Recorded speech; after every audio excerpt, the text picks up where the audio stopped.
Assalamualaikum warahmatullahi wabarakatuh. Om Swastiastu, Namo Buddhaya, salam kebajikan, salam presisi.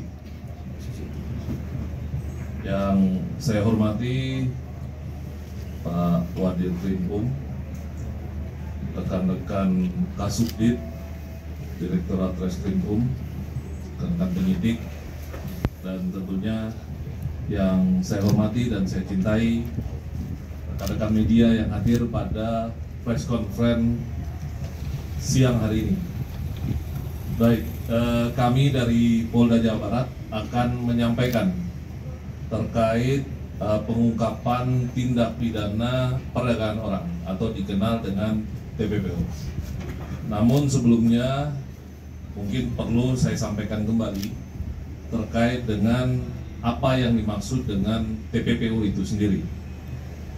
TPPO atau tindak pidana perdagangan orang menurut Undang-Undang Nomor 21 Tahun 2007 adalah merupakan tindakan perekrutan, pengangkutan, atau penerimaan seseorang dengan ancaman kekerasan, penggunaan kekerasan, penculikan, penyekapan, pemalsuan, penipuan, penyalahgunaan kekuasaan atau posisi rentan, penjeratan utang, atau memberi bayaran atau manfaat sehingga memperoleh persetujuan dari orang yang memegang kendali orang lain tersebut, baik yang dilakukan di dalam negara maupun antar negara, untuk tujuan eksploitasi atau mengakibatkan tereksploitasi. Nah, hal inilah yang tentunya saat ini menjadi konsen, ya, menjadi konsentrasi tidak hanya oleh pemerintah, dalam hal ini Bapak Presiden Prabowo Subianto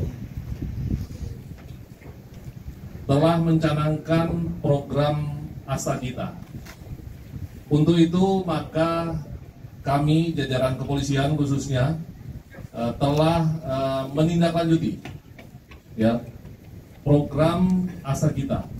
Untuk mendukung kegiatan program Asta Kita khususnya selama periode 1 November sampai dengan 22 November 2024.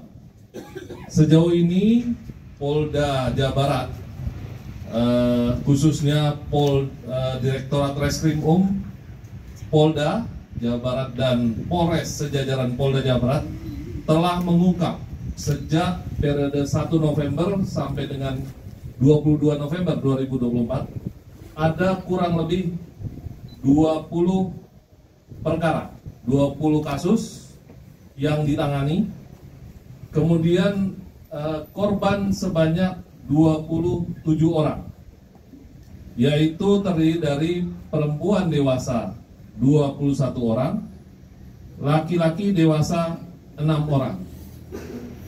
Dari 20 perkara atau 20 kasus ini telah ditetapkan sebagai tersangka sebanyak 27 orang, di mana 3 orang tersangka sebagaimana yang rekan-rekan lihat saat ini adalah tersangka yang diungkap oleh jajaran Polda Jawa Barat. Jadi diungkap oleh Direktorat Reskrimum Polda Jawa Barat. Modusnya yaitu selain mempekerjakan sebagai pekerja migran ilegal atau kita kenal dengan PMI, juga ditawarkan bekerja sebagai PRT atau ART, ya, asisten rumah tangga. Itu sebanyak 24 orang, sedangkan yang 3 orang lagi ditawarkan modusnya sebagai PSK. Kemudian rekan-rekan, terkait dengan pengungkapan kasus yang ditangani khusus oleh Polda Jawa Barat, saat ini yang perlu saya sampaikan bahwa Yang pertama terkait dengan pengungkapan kasus untuk warga Kabupaten Bandung. Ya, ada warga Kabupaten Bandung yang direkrut dan ditawarkan oleh tersangka sejak tanggal 2 Juni 2022 ini oleh tersangka berinisial Saudara HE untuk bekerja di Arab Saudi. Saudara HE membujuk korban Saudari R yang pada saat itu masih merupakan korban di bawah umur, artinya belum dewasa. Diberangkatkan, difasilitasi, ya, dibiayai kebutuhannya untuk diberangkatkan ke Arab Saudi dan dijanjikan, diiming-imingi akan diberikan gaji sebesar Rp5.500.000 setiap bulannya. Karena korban tertarik, akhirnya berangkat. Namun di Arab Saudi korban sendiri ternyata mendapat perlakuan yang kurang baik dari majikannya, dapat kekerasan verbal, ya, bahkan gaji yang bersangkutan sendiri pada 4 bulan terakhir itu tidak didapatkan. Artinya yang bersangkutan korban Saudari R ini tidak menerima gaji pada saat 4 bulan terakhir. Dan alhamdulillah, ya, yang bersangkutan saat ini dengan bekerja sama dari BP3MI, kemudian Kemenlu, ya, Kementerian Luar Negeri, kemudian ada perwakilan kita terkait dengan hubungan luar negeri dari Divubiner, ya, juga bekerja sama untuk memulangkan korban. Dan saat ini korban sudah berhasil dipulangkan kembali ke Indonesia, ya, kembali ke kampung halamannya. Kemudian yang kedua ada pengungkapan terhadap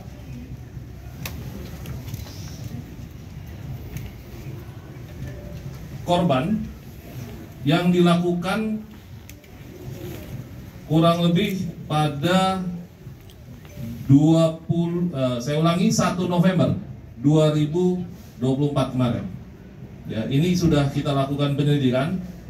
Jadi berdasarkan informasi yang telah diterima oleh penyidik di Treskrim Polda Jawa Barat bahwa ada perekrutan pekerja migran ilegal atau PMI, yaitu korbannya atas nama Saudari E.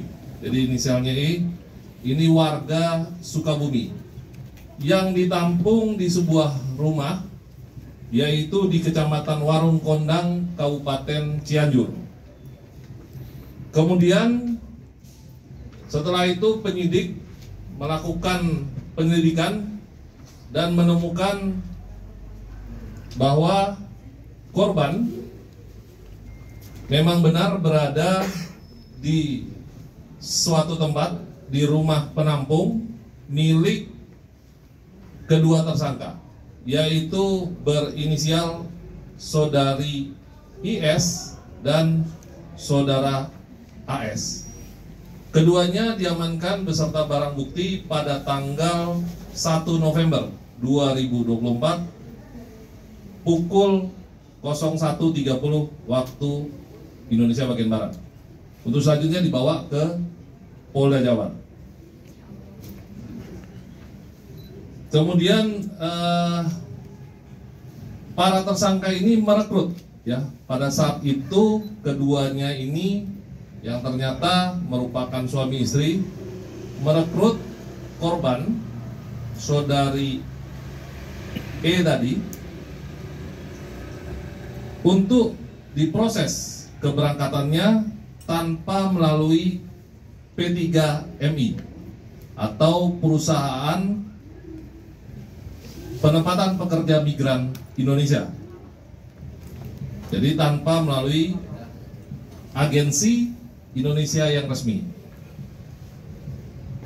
Dari hasil pemeriksaan, kemudian dan bukti yang cukup, maka para tersangka ini ditahan keduanya dengan masa penahanan terhitung sejak 1 November sampai dengan 20 November. Dan saat ini sudah diperpanjang penahanannya untuk sejak 21 November sampai dengan 30 Desember 2024. Untuk pasal yang dilanggar, yaitu ada pasal 2, pasal 4, pasal 5.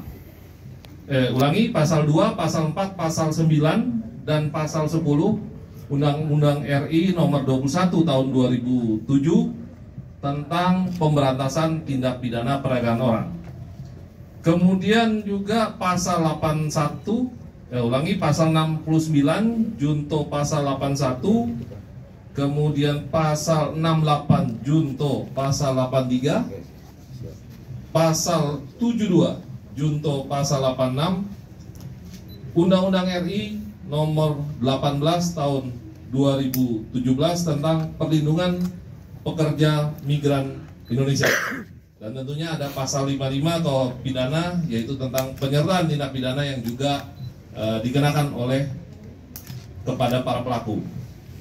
Ancaman hukumannya yaitu pidana penjara paling singkat 3 tahun dan paling lama 15 tahun, dan pidana denda paling sedikit 120 juta rupiah dan paling banyak 600 juta rupiah, atau dipidana dengan pidana penjara paling lama 10 tahun dan denda paling banyak 15 miliar rupiah, atau yang terakhir dipidana dengan pidana penjara paling lama 5 tahun dan denda paling banyak 15 juta rupiah. Demikian rekan-rekan yang dapat saya sampaikan. Selanjutnya saya persilahkan untuk rekan-rekan bertanya. Silakan. Izinan untuk korban yang di Arab Saudi yang di bawah umur itu merupakan asal dari mana, Dan? Baik, terkait dengan proses penyidikan, mungkin dari Pak Wadir Krim bisa menjawab, menyampaikan sedikit. Terima kasih. Tadi yang ditanyakan asalnya ya? Ya. Untuk asal korban itu dari Kabupaten Bandung, tepatnya Kecamatan Ciparai, Kabupaten Bandung. Untuk umurnya sendiri masih... Pada saat diberangkatkan, korban masih berusia kurang lebih 16 tahun, lebih dikit. Kemudian saat ini sudah 18 tahun. Tapi pada saat diberangkatkan usianya masih 16 tahun. Berarti udah 2 tahun di sana ya? Setahun 2 bulan. 2 tahun 2 bulan. Untuk proses bisa dengan menuju ke Arab Saudi, apakah korban tuh melakukan perubahan data atau seperti apa, Dan? Soalnya kan kalau yang di bawah umur itu harus ada orang tua seperti itu, Dan. Data daripada korban ini dipalsukan oleh tersangka. Oke. Ya. Yang lain? Kalau tersangka ini komplotan atau gimana tuh, Dan? Tersangka yang mana nih? Yang kabupaten. Kalau yang kabupaten, Yang Kabupaten Bandung? Yang Kabupaten Bandung masih kita dalami, namun demikian keterangan dari tersangka ini merupakan jaringan terputus. Jadi kita juga sudah berupaya untuk melakukan penyelidikan di atasnya daripada si tersangka ini. Untuk yang pelaku yang satu lagi, yang 2 orang, ini informasi yang kita dapat bahwa ini langsung, jadi yang memesan untuk dikirimkan pekerja migran ke luar negeri ini perorangan berada di Irak, berkomunikasi langsung dengan para tersangka, sehingga dilakukan proses dokumen untuk diberangkatkan ke Irak. Namun sebelum diberangkatkan sudah kita lakukan upaya pencegahan. Demikian. Kalau misalnya ada biaya untuk obat bayar tidak ada, tapi biasanya malah mereka diberikan uang tidak. Yang kalau yang kabupaten ini, apakah tersangkanya yang perempuan atau yang laki-laki, dan si tersangka ini sudah memberangkatkan berapa banyak korban ke Arab Saudi atau ke luar negeri? Jadi kalau yang istri ini, yang suami istri ini dari Warung Kondang Kabupaten Cianjur ini yang akan memberangkatkan ke Irak. Yang belum berangkat, kalau yang sudah berangkat yang satu lagi. Yang sudah berangkat dan sudah kembali yang tadi di bawah tadi. Itu sudah mereka ini sudah berapa banyak yang diberangkatkan oleh mereka ke luar negeri dan kalau yang dari Cianjur ini sudah menurut pengakuan ya, mungkin bisa lebih. Kalau pengakuan kan biasa dikurang-kurangi 7 kali melakukan. Kalau yang Kabupaten Bandung ini baru 1 atau gimana? Nah, yang Bandung, yang Kabupaten Bandung. Ya nggak mau ini, nggak mau menyampaikan sedetailnya judulnya, tapi pengakuannya sekali. setiap memberangkatkan korban, si para tersangka itu mendapatkan keuntungan berapa tidak? Si para tersangka sekarang ini Ya. kisaran 5 juta rupiah. Ya. Siap. Dokumen. Bentar. Om, punten Om, tangan Om. Sip Om. Kemudian Dan. Bentar. Tan. Kiri Dan.